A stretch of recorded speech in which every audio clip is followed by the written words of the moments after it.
Hello बच्चों, आज हम एक कहानी पढ़ेंगे। कहानी का नाम है हमेशा माँ बाप की बात मानने में कामयाबी है। अब मैं एक मुख्तसर सी कहानी सुनाती हूँ।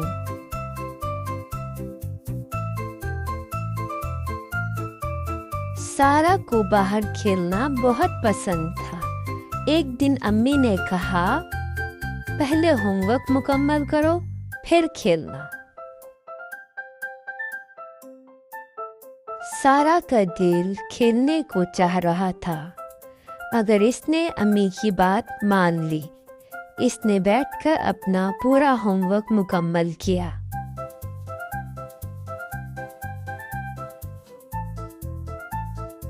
जब अब्बू घर आए तो बहुत खुश हुए।